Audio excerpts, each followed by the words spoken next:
Picture this. You're madly in love, you've just married your prince, and you're living in an actual palace. Sounds like a dream, right? Wrong. Dead wrong.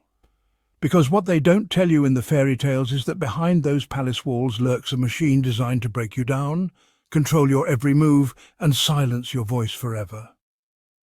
When Meghan Markle walked down that aisle at St. George's Chapel, she wasn't just marrying Harry, she was signing up for psychological warfare with one of the world's most ruthless institutions. And here's the twist that has royal biographers clutching their pearls. Harry didn't try to save her from it, he joined her in fighting it. Today, we're exposing the truth behind claims that Harry failed as Meghan's palace guide. But my friends, what if I told you that Harry's greatest act of love wasn't protecting Meghan from the system it was refusing to feed her to it? Buckle up, because we're about to shatter some carefully crafted royal myths. Tina Brown, author of The Palace Papers, paints a dramatic picture. She says Harry deliberately chose not to help Meghan adjust to palace culture. According to Brown, Harry didn't want to ease her into the life of bowing to protocol and playing the submissive role expected of royal wives. Instead, she claims, Harry positioned Meghan as a partner in resistance, a comrade in arms, against the suffocating norms of the monarchy. Now, the media spins that as reckless, even labelling the couple as addicted to drama. But pause for a moment. Isn't that actually an act of love? Harry knew firsthand the misery of being trapped in that gilded cage. Why would he ask his wife, the woman he loved, to bend herself into a shape that had crushed him for decades? What Brown calls resistance, many of us call survival. But here's what these biographers conveniently overlook. Harry had spent 30-plus years watching his mother be destroyed by this very system. He witnessed Diana's isolation, her struggles with bulimia, her desperate attempts to connect with a public that both worshipped and vilified her. He saw how the palace machinery chewed her up and spat her out. So when critics say Harry should have been Meghan's guide into that world, they're essentially arguing he should have led the woman he loved into the same trap that killed his mother. Think about that for a moment. The audacity of expecting Harry to be complicit in recreating the very conditions that traumatized him as a child. It's not guidance they wanted, it's complicity in a system of control and suppression.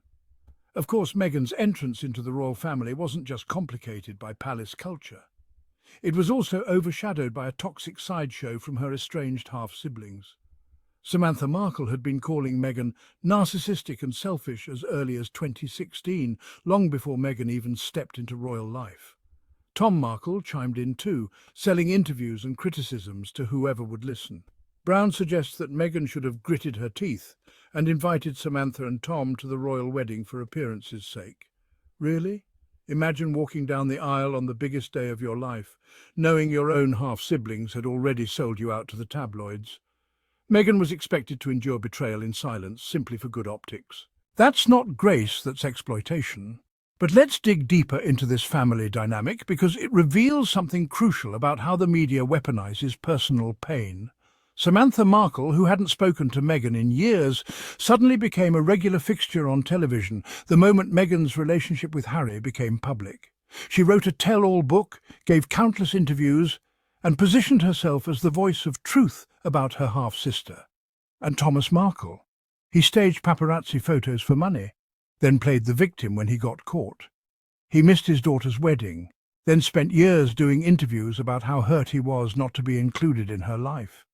The man literally chose tabloid payouts over his relationship with his daughter, then blamed her for the consequences of his own actions.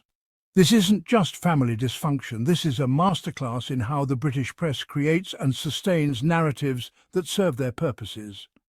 They elevated these estranged relatives to expert status, giving them platforms to undermine Meghan at every turn. And when Meghan refused to play along, when she chose her own peace over public performance, she was labelled as cold, calculating, and ungrateful. Critics also love to point out Harry's infamous comment on BBC Radio 4, calling the royals the family Meghan never had. Samantha seized on it, claiming it was an insult. But let's be honest, wasn't Harry simply recognising Meghan's painful truth? Her father and half-siblings had chosen tabloids over loyalty. Meanwhile, the Windsors presented themselves as a family unit, at least on the surface. And yet here's the irony. The same commentators now admit Harry himself felt suffocated, isolated and miserable within that very family. So which is it? Do we fault Meghan for not embracing toxic relatives, or do we fault her for trusting a royal institution that never truly embraced her? Either way, Meghan was set up to lose. But there's another layer to this that we need to address: the impossible standards applied to Meghan from day one. When Kate Middleton joined the royal family, she was praised for her patience, her willingness to learn, her quiet dignity. She had years to adjust, to find her footing, to make mistakes without the world watching. The press called her Waity Katie, but ultimately celebrated her dedication to the process. Meghan, on the other hand, was expected to be perfect immediately. Every gesture was scrutinized, every outfit analyzed, every interaction dissected for hidden meanings. She couldn't win. If she smiled too much, she was performing. If she didn't smile enough, she was ungrateful. If she spoke with confidence, she was pushy. If she stayed quiet, she was plotting. And here's the kicker.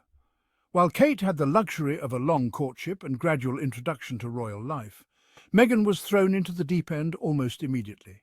She went from successful actress to global royal in record time, with no real preparation period, and certainly no grace period from the media. Then comes the gossip from Tom Bower's Revenge, a book practically dripping with sensational claims. He suggests that despite glowing photos from tours, Sussex HQ was miserable. He even tells a story about Meghan allegedly throwing a cup of tea in frustration. But let's be real. Does anyone believe that under the relentless pressure, constant surveillance and daily smears, a person wouldn't reach a breaking point now and then? Even more telling, Bower says Harry spent nights scrolling through social media, inflamed by criticism. And here I don't see scandal, I see humanity. A man deeply wounded by years of bullying, desperately searching for some way to shield his wife from the same cruelty. Isn't that what love does? But let's talk about what that pressure actually looked like on a daily basis. We're talking about a woman who couldn't leave her house without photographers following her, who couldn't have lunch with a friend without it becoming tabloid fodder, who couldn't choose an outfit without it sparking international debate about appropriateness, cost, or hidden messages. The palace machine, meanwhile, operated with surgical precision when it came to protecting certain members of the family while leaving others exposed. Stories were planted, sources were briefed, and narratives were carefully crafted. And when Meghan or Harry tried to defend themselves, they were accused of being difficult, of not understanding how things worked.